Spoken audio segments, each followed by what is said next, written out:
Hello दोस्तों, हम बात करेंगे ला के एक बहुत अच्छे टॉपिक पे जो आपके टीपीए से जुड़ा हुआ है। दोस्तों, इस वीडियो में हम बात करेंगे टीपीए के सेक्शन 128 128 की, जिसे हम यूनिवर्सल डोनी या सर्वस्व आदाता के नाम से जानते हैं। आइए अब हम समझते हैं कि सर्वस्व आदाता क्या है। दोस्तों, यह जो धारा 28 है वह धारा 127 के उपबंधों के अधीन है। तो दोस्तों, हम यह समझ लें कि धारा 127 क्या है।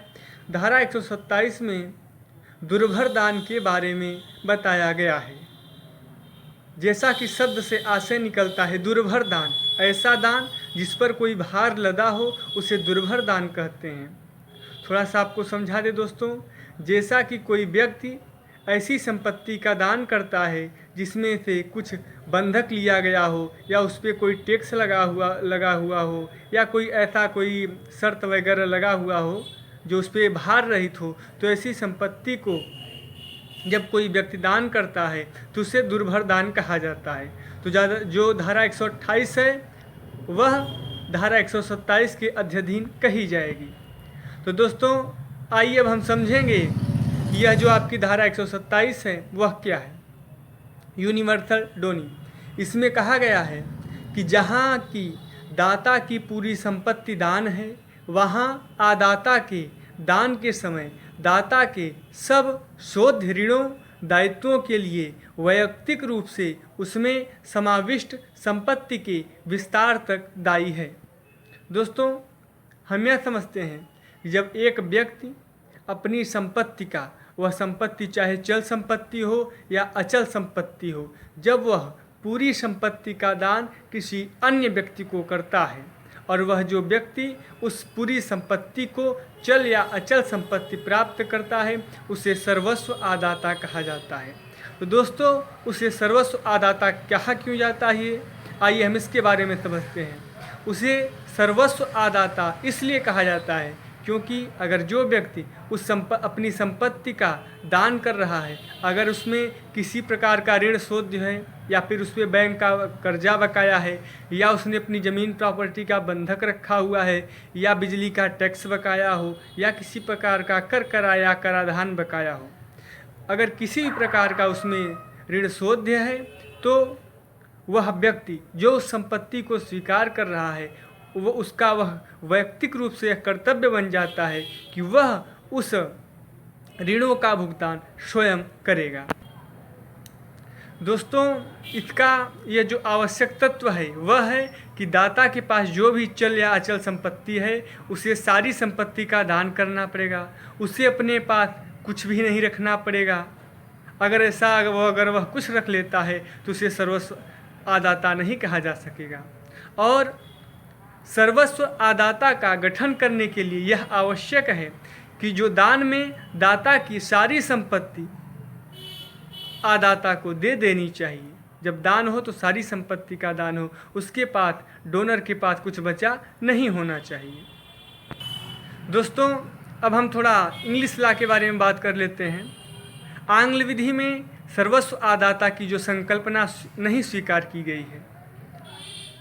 आंग्ल विधि के अंतर्गत सर्वस्व उत्तराधिकार या किसी व्यक्ति की मृत्यु या दिवालिया होने पर ही संभव है। आंग्ल विधि कहती है कि ऐसा नहीं हो सकता, क्योंकि ऐसा तभी हो सकता है जब किसी व्यक्ति का कोई उत्तराधिकार न हो या व्यक्ति की मृत्यु हो जाए या व्यक्ति दिवालिया हो जाए। इसलिए इंग्लैंड में इस सर्वस्व आदाता को, इसके नियम को स्वीकार नहीं किया गया है, लेकिन हमारे हिंदू लॉ में इसे स्वीकार किया गया है। आइए हम जानते हैं इसको किस माध्यम से स्वीकार किया गया है। आपने देखा होगा दोस्तों, एक व्यक्ति जो सन्यासी होता है, आपने प्रायः सुना होगा कि किसी व्यक्ति ने सन्यास ले लिया, तो जो सन्यासी होता है वह क्या करता है, वह अपनी सारी संपत्ति का दान कर सकता है। उसे एक विधिक व्यक्ति भी नहीं माना जाता, इसलिए वह अपनी सारी संपत्ति का दान कर सकता है, चाहे वह चल हो या अचल हो। आइए हम दोस्तों कुछ केसेज के बारे में बात करते हैं। सबसे पहले हम लेते हैं दोस्तों एक केस है जिसका नाम है शेखर पायम्मा बी बनाम वैके चलपाई कॉरपोरेशन। इसमें कहा गया है दोस्तों, एक व्यक्ति जो पेंशन पा रहा है ना, अगर वह अपनी सारी संपत्ति का दान कर देता है, चाहे वह चल हो या अचल हो, सारी संपत्ति का दान कर देता है, तो अगर वह जो पेंशन पा रहा है वह उसका दान नहीं करेगा तो भी वह सर्वस्वदाता कहा जाएगा, क्योंकि जो पेंशन है वह टीपीए के सेक्शन 6 के अंतर्गत चल या अचल संपत्ति नहीं मानी गई है। इसलिए दोस्तों, अगर वह उस पेंशन को दान नहीं करता तो भी वह सर्वस्वदाता कहा जाएगा और लेने वाला सर्वस्व आदाता कहा जाएगा। दूसरी बात पे डिस्कस करते हैं दोस्तों। दूसरी बात यह निकल कर आती है दोस्तों कि जैसे कोई व्यक्ति संपत्ति को दान में स्वीकार कर रहा है, सारी संपत्ति को, तो उस संपत्ति पर अगर कोई ऋण है तो लेने वाला व्यक्ति कहाँ तक उसके विस्तार तक दायी है। तो दोस्तों, वह वहाँ तक दायी है जैसे कि कोई प्रॉपर्टी उसने चल या अचल दाता से प्राप्त की। ठीक है दोस्तों, दाता से प्राप्त करने वाली प्रॉपर्टी की अगर मार्केट वैल्यू निकाली जाए तो 500, अगर उस पर ऋण शोध 250 रुपये है तब तो वहाँ के विस्तार तक वह दायी है, इतना वह ऋण और चुकाने के लिए बाध्य है। लेकिन अगर उसकी मार्केट वैल्यू 500 ही है और उस पर ऋण और शोध्य धन 1000 रुपये है तो वह ऐसे ऋण और शोध्य को देने के लिए दायी नहीं है। वहाँ पे उसका जो दायित्व होता है वह कम हो जाता है, वहाँ पर ख़त्म हो जाता है। अब देखेंगे हम दोस्तों कि यह जो धारा 128 है इसका उद्देश्य क्या है।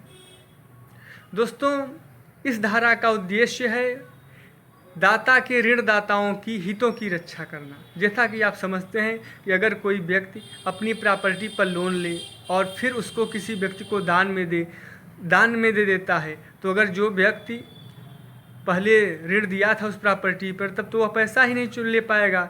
इसीलिए इस धारा की स्थापना की गई कि जो व्यक्ति उस दान को स्वीकार करेगा वह उस ऋण को चुकाने के लिए बाध्य होगा। इसलिए इस धारा का उद्देश्य यही है कि जो व्यक्ति ऋण दिया है अर्थात दाता के ऋणदाताओं की, जिसने भी दाता को ऋण दिया है उसके हितों की रक्षा होनी चाहिए। थैंक यू दोस्तों।